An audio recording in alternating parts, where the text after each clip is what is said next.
What happens when a child, alone in the face of the law, decides to speak the truth? In a world where inequality runs deep, a young boy walks into a courtroom and his words will change everything.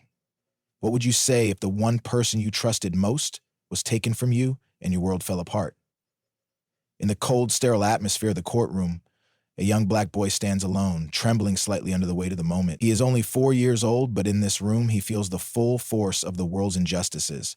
His white button-up shirt and beige pants, meticulously chosen by his mother, show that this is no ordinary day. He isn't here to play. He isn't here to be a child. He's here to fight for his family, for his father, who sits behind bars for a crime he did not commit. The boy's large, brown eyes scan the room, taking in the formalities of the setting, the serious faces of the adults around him, the towering female judge who sits at the front. He doesn't fully understand what's going on, but he knows enough to realize that his father, the man he loves with all his heart, is in trouble. His father's life is on the line, and the weight of that knowledge presses heavily on his tiny shoulders. The room seems too big for him. The voice is too loud, but somehow he finds the courage to stand tall and look at the judge. He knows he has to speak. This case is one of many that reflect the deep flaws in the justice system, a system that often turns a blind eye to the poor and disadvantaged, where wealth and status are the only currencies that truly matter. The boy's father, a hardworking and humble man, has been accused of a crime he couldn't possibly have committed. He has no money to afford a lawyer, no resources to fight back, and no hope that anyone in the system will believe him. His only hope is his son, the boy who's about to speak up, the boy who has witnessed the truth. The prosecution has painted a grim picture of the father, a desperate man who committed the crime out of necessity. The defense, however, is too overwhelmed to offer more than a basic argument of innocence. In the face of such a powerful system, where wealth and connections rule the day, the truth seems irrelevant. The boy's family lives in a neighborhood that is constantly overlooked. No one from the outside is willing to listen to their story. His father stands accused, and the weight of that accusation seems insurmountable. But this child, standing before the judge, is about to show the world what it means to stand up for the people you love, regardless of the odds. As the boy is called to the stand, he shuffles forward, his small feet hesitating on the cold floor. His hand grips the edge of the podium, but his voice is unwavering. The judge, who has seen countless children testify before her, raises an eyebrow. How could this young child, so small, so fragile, speak to the truth of what happened? But there is something about the way he looks at her, the sincerity in his eyes, that makes her pause.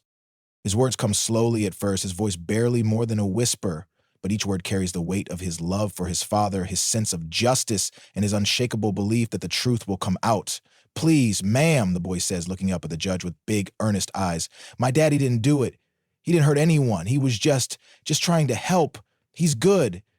He's not a bad man. The judge, taken aback, feels a pang of emotion she wasn't expecting. How many times had she heard a child's words only for them to be dismissed as innocent, naive? How many times had she listened to the system that brought people to court, a system that cared only about evidence and not about people? Yet something in this child's plea makes her wonder if there is more to this story than what is being presented. The boy continues, now a little braver, his small voice carrying the conviction of someone who has witnessed injustice firsthand. My daddy, he works hard. He works every day. He didn't hurt anyone, and I know he didn't do nothing wrong. He's good. He's my daddy. He wouldn't hurt nobody, ma'am. The courtroom falls silent.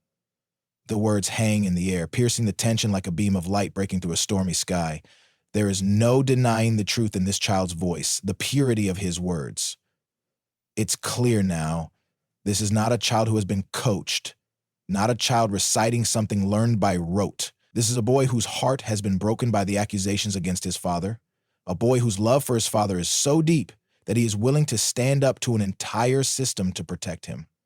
The judge shifts uncomfortably in her seat. She has seen countless cases, heard countless testimonies, but something about this child's courage, about the innocence in his eyes, makes her question everything she thought she knew about justice. How could she dismiss his words? How could anyone in this room continue to pretend that wealth and status were more important than the truth? The boy's words don't just challenge the court, they challenge the very foundation of a system that often sees people like his father as disposable. In his innocence, the boy has opened a door to a truth that cannot be ignored. The system is broken, and it is the voices of the vulnerable, the voices of those too often overlooked, that expose its deepest flaws. As the boy finishes speaking, his eyes never leave the judge's face. There is no fear in him now, only quiet determination. His heart may be heavy with the knowledge that his father's fate is still uncertain, but in that moment he has done what he needed to do. He has told the truth. And in doing so, he has given everyone in that room the chance to finally see it. The judge looks around the courtroom, her eyes meeting those of the attorneys, the prosecutors, and the defense. The weight of the boy's words settles over the room, and for the first time, it seems that justice might finally have a chance to prevail. The boy's life, though short, has been shaped by struggle. Growing up in a neighborhood where crime lurks on every corner and poverty is the only constant, he has learned that survival is not just about food, shelter, and safety. It's about resistance. His family doesn't have much, but they have each other. And for him, that has always been enough. His father, a man of quiet strength, is his world. The boy looks up to him in a way that only a child could, a hero who makes everything better with just a smile or a reassuring word. His father works long hours, laboring in a job that demands everything from him, yet gives little in return. Despite the grueling hours and the physical toll, he never complains. The boy's father carries the weight of his family's well-being on his shoulders, but he does it with pride and without hesitation. The boy's life, as hard as it may have been at times, is filled with love, laughter, and warmth. His father's love is the anchor that keeps him steady in a world that often seems indifferent to their struggles. But the world has a way of taking from people like them, and that's exactly what happens when the boy's father is wrongfully accused of a crime he didn't commit. The courtroom remained silent long after the boy finished speaking. His small frame seemed even smaller under the weight of the moment, but his words carried the force of undeniable truth. The judge cleared her throat, trying to maintain her composure. "Thank you for your statement, young man." She glanced toward the defense attorney, then the prosecutor. "Does the prosecution have any questions for the witness?" The prosecutor, a man in his 50s with graying hair and a carefully controlled expression, hesitated. He had expected a witness, but not a child whose raw sincerity had rattled the courtroom. He shifted in his chair before standing up. "Your Honor, we have no further questions for the witness at this time." The judge nodded. "Very well. You may step down." The boy looked up at the judge, then back at his father, who sat at the defendant's table, his hands clenched tightly together. The father's eyes shone with emotion, but he remained still, as if afraid that any movement would break the fragile moment. As the bailiff gently led the boy away, a murmur rippled through the courtroom. The words of the child lingered, challenging every assumption made in this case. The defense attorney, a young woman named Rachel Dawes, leaned forward. "Your Honor," she said, her voice firm, "I request an immediate recess to review new evidence that could support my client's innocence." The prosecutor turned to her sharply. "New evidence? Ms. Dawes, if you had new evidence, you should have presented it before today's trial." Rachel held her ground. "Given the testimony we just heard, I believe we need to reassess all available information. If the prosecution is confident in its case, there should be no objection." The judge regarded Rachel carefully before nodding. "Motion granted. Court will reconvene in 1 hour." During the recess, Rachel hurried to the holding room where her client, the boy's father, was waiting. He stood when she entered, his posture stiff with tension. "What happens now?" he asked, his voice low. "Did my son just help, or did I put him through this for nothing?" Rachel shook her head. "He helped, more than you know. The jury isn't looking at this case the same way anymore. But we still need more." She pulled out her laptop and quickly reviewed surveillance footage from a nearby convenience store, the last place the alleged crime had occurred. She had requested the footage weeks ago, but no one had analyzed it thoroughly. The case had seemed so straightforward to the prosecution that no one bothered to question the narrative. Until now. Rachel fast-forwarded, then paused. Her pulse quickened. "Wait, look at this." The father leaned in, his breath catching in his throat. The grainy footage showed a figure matching his description, but the timestamp was wrong. It placed him at the store after the crime had taken place, proving he couldn't have been at 2 places at once. Rachel's eyes burned with frustration.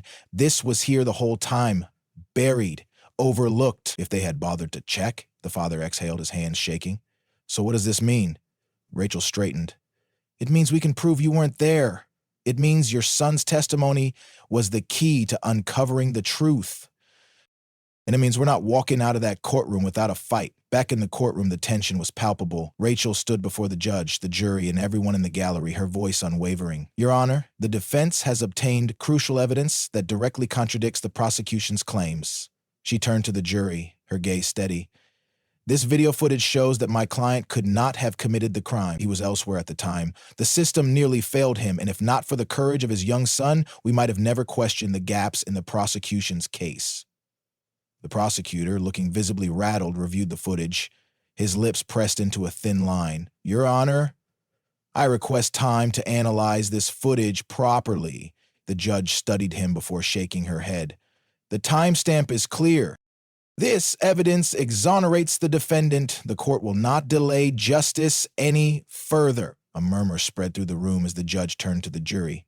Given this new information, I am prepared to make a ruling unless the prosecution has any legitimate objections. I see no reason to continue with this trial. The prosecutor hesitated, then sighed. No objections, Your Honor, the judge nodded. Then I hereby dismiss all charges against the defendant. He is free to go. A gasp of relief escaped the father's lips. He turned, just in time to see his son running toward him. The little boy threw his arms around his father, holding on as if he'd never let go again. Rachel smiled. Justice had finally prevailed. But the battle against a flawed system was far from over. The moment the judge dismissed the charges, the courtroom erupted. Relief swept through the defendant's face as he hugged his son tightly, lifting him off the ground. The little boy buried his face in his father's shoulder, his small frame shaking with emotions too big for his age. Rachel Dawes, the defense attorney, exhaled, finally allowing herself a moment to process what had just happened.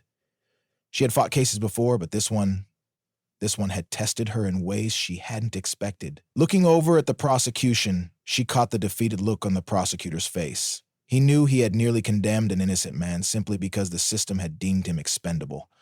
The father gently set his son down and looked into his eyes. You saved me, he whispered, his voice thick with emotion. You were brave, and you told the truth. The boy wiped his eyes and grinned. I just told them what really happened, Daddy. Rachel stepped forward, her expression softening. We need to get you processed out, and then you're free to go. The father nodded. I don't know how to thank you. Just take your son home and start fresh, Rachel said. That's all the thanks I need. As the courtroom emptied, Rachel gathered her files and glanced at the judge. The judge, still seated at her bench, looked troubled. Something wrong, Your Honor? Rachel asked, hesitating. The judge sighed. This case should never have reached trial. The evidence was there. The system failed him. Rachel nodded. It fails people like him all the time, but today we won. Today, the judge repeated. But what about tomorrow? Rachel didn't have an answer. Instead, she simply gave a small nod before leaving the courtroom. Outside, the father knelt beside his son. How about we get some ice cream? He asked, ruffling the boy's hair. The boy beamed. Can I get 2 scoops? The father laughed. After everything you did today, you can have 3.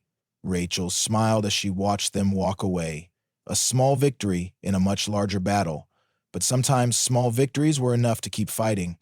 As she turned to leave, she made a silent vow. This wasn't just a case. It was a call to action. There was still work to be done. Justice had prevailed that day in the courtroom, but Rachel Dawes knew that one victory did not change the system. The echoes of the young boy's words still lingered in her mind. His innocent yet powerful testimony had exposed the truth, not just about his father, but about the flaws in the justice system itself. As the courtroom emptied and the father walked free with his son, Rachel remained seated at the defense table, staring at the legal documents in front of her. She had won the case, but why had it taken a child's plea for anyone to listen? She glanced toward the judge, who was still seated at her bench, deep in thought. Their eyes met for a brief moment, and Rachel saw the weight of the realization in the judge's gaze. This wasn't just one case. It was a reflection of something far greater. The prosecutor, still standing by his table, sighed heavily.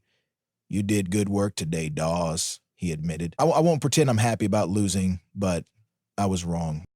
The system was wrong. Rachel crossed her arms, her tone measured. Wrong almost sent an innocent man to prison. You could have reviewed the evidence sooner. You could have listened before this ever reached trial. The prosecutor had no defense. He simply nodded. You're right. And yet, Rachel continued, How many more cases like this are happening right now? How many fathers, mothers, sons, and daughters are sitting behind bars because no one bothered to take a second look? The prosecutor rubbed his temple. I don't have an answer for that, but I do know this. Today, a mistake was corrected. Rachel let out a slow breath. One case, one life. That's not enough. Outside the courthouse, the father knelt in front of his son. He cupped the boy's small face in his hands, his voice thick with emotion. You were so brave today, son. I don't know how I can ever repay you. The boy grinned. You don't have to, Daddy. I just wanted to tell the truth. Tears welled in the father's eyes, and he pulled his son into a tight hug. The crowd outside, family, friends, supporters, erupted into cheers as the two embraced.